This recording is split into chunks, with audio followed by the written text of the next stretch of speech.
জীবন। তো আজকের সকালটা শুরু হয় এখানে দাদার দধিমঙ্গলের অনুষ্ঠান দিয়ে। তোমরা জানোই যে আমার দাদার বিয়ে অ্যান্ড তার প্রথম ব্লগটা কিন্তু অলরেডি দিয়ে দিয়েছি। দধিমঙ্গলের ক্লিপগুলো বাবা নিয়েছে, আমার শরীর খারাপ থাকায় আমি অত সকালে উঠতে পারিনি। তো তারপর এখানে আমি ঘুম থেকে উঠে গেছিলাম, আর উঠে গিয়ে একটু রেডি হয়ে নিয়েছিলাম। সকাল সকাল দেখতেই পাচ্ছ আমি অনেক দেরি করেই উঠেছি, আর উঠেই সবার আগে যে কাজটা করতে হবে অনেক বেলা এমনিই হয়ে গেছিলো, তাই জন্য খেতে চলে গেছিলাম সকালের ব্রেকফাস্ট। আর এখানে বসেছিলাম, এখানে কী ক্লিপ নিয়েছি জানি না, এখানে ফটোশ্যুট চলছিল। তো তারপরে আমি এখানে খেতে বসে পড়েছিলাম, আর ঠিক করে ভিডিও টিডিও করতে পারিনি, ক্যামেরাটা একটু মুছে নিচ্ছিলাম। আর এখানে দেখো লুচি, আলুর তরকারি এই সমস্ত দিয়ে খাওয়া দাওয়াটা কমপ্লিট করে নিচ্ছিলাম। সকালের ব্রেকফাস্টটা কমপ্লিট করছিলাম, ওদিকে তো দাদার ফটোশ্যুটই চলছিল। আর তারপর এখানে ঘরে এসে বসেছিলাম, এখানে আবার বউকেই দেখাচ্ছিলাম অনেকক্ষণ ধরে। তারপর এখানে তোমাদেরকে চট করে কিছু তত্ত্ব দেখিয়ে দিলাম, অর্ধেক তো সব আলমারির মাথাতে তোলা ছিল। আর তারপরে দেখো এখানে হলুদ কোটার নিয়ম শুরু হলো।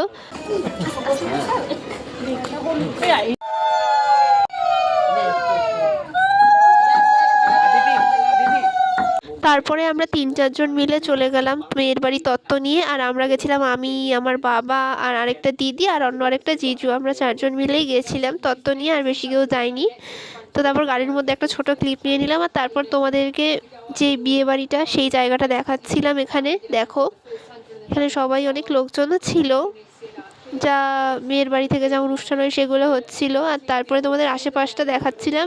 ওখানে কিছুক্ষণ বসে মিষ্টি, কোল্ড ড্রিঙ্কস এই সমস্ত খাওয়ার পরে তারপরে আমরা গাড়ি করে আবার বাড়ির পথেই রওনা হচ্ছিলাম। আর তার মাঝখানে কয়েকটা ক্লিপ নিয়ে নিয়েছি, আর ওখানে সেরকম ভিডিও করা হয়নি, আর বৌদিকেও তখনও আমি দেখাইনি ভিডিওতে।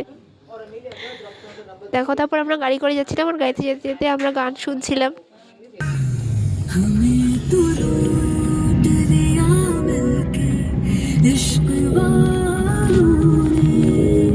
ফিরতে ফিরতে অনেকটা বেলা হয়ে গিয়েছিল, গিয়েই দুপুরের খাওয়া দাওয়াটা কমপ্লিট করে নিচ্ছিলাম। এখানে খাওয়ার দাওয়ারে কী কী ছিল সত্যি আমার এতদিন বাদে আর মনে নেই, কিন্তু তোমরা দেখেই নাও কী কী খেলাম। আর তারপর এখানে বসেছিলাম আমি, আমার শরীরটা খারাপ ছিল, সেমন কোনো অ্যাক্টিভ কাজকর্ম আমি করিনি, বসেছিলাম। তারপর বিয়েতে যাওয়ার জন্য রেডি হয়ে গেলাম। দেখো এখানে একটা নতুন ড্রেস পরেছি বিয়ের জন্য।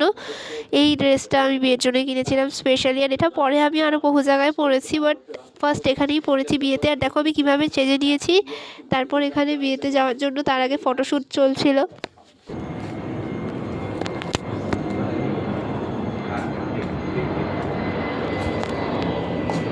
আমাদের জন্য তো একটা বাস টাইপের গাড়ি বুক করা হয়েছিল বরযাত্রী যাওয়ার জন্য, তো আমরা সেখানে করেই সবাই মিলে যাচ্ছিলাম, বেশ অনেকজনই ছিলাম। তো বরযাত্রী যাচ্ছিলাম, আর গিয়ে তারপরে ওখানে দেখালাম, গিয়ে বসে পড়েছে আমার দাদা ওখানে ফার্স্টে, আর ফটোশ্যুট হচ্ছে, আর এখানে দাদার আশীর্বাদ চলছিল।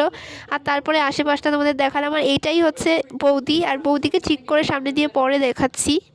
তারপরে ওখানে গিয়ে একটু পকোড়া খেয়ে নিলাম, তারপর অনেকক্ষণ ওখানে বসেছিলাম। আর আমার এত কাশি হচ্ছিল, আমার এত শরীর খারাপের মধ্যে আমি অত ঠিক করে কিছুই করতে পারিনি, তো তাই জন্য ভিডিওগুলো অতটা ভালোভাবে নেওয়াও হয়নি। তারপর বিয়ের বেশ কিছু রিচুয়ালস তোমাদেরকে দেখাচ্ছি, যতটুকুনি আমি যা যা নিতে পেরেছি সেগুলো সবই তোমাদেরকে আমি দেখিয়ে দিয়েছি। আর তারপরে ওখানে অনেকক্ষণ বসেই ছিলাম, কী করবো, বসে বসে বিয়ে দেখছিলাম, আর তো সেরকম কোনো কাজ নেই বিয়ে বাড়িতে গিয়ে।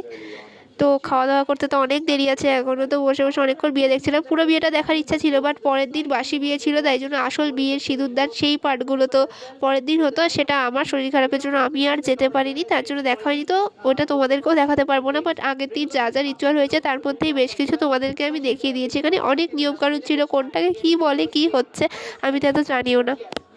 এখানে কত কত ধরনের নিয়ম হচ্ছিল। আমি তো ফার্স্ট টাইম কোনো বিয়ে এইভাবে বলতে গেলে পুরোপুরিভাবে এত ক্লোজলি দেখলাম। এর আগে কোনো বিয়েতে গেলেও সেই বিয়ের দিন যাওয়া বা রিসেপশনের দিন যাওয়া, সারাটাক্ষণ বিয়ের মধ্যে থাকা, পরপর সব দেখা, এরকমটা আমার সুযোগ হয়নি। তো একবার হয়েছে, আর তাও আমি অসুস্থ হয়ে পড়লাম। তবুও তাও বিয়েটা আমি ভালো করেই দেখেছি, সব কিছু বিয়েটা ভালোই গেছে।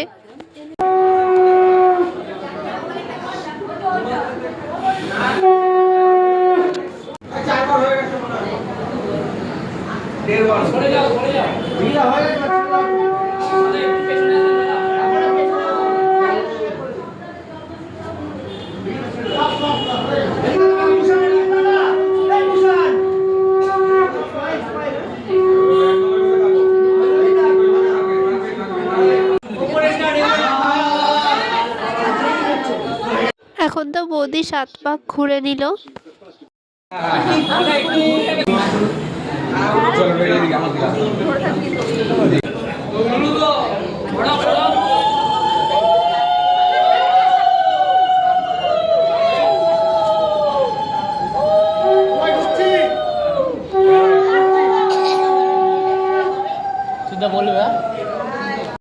তারপর দেখো এদিকে মালা বদলটাও হয়েই গেল।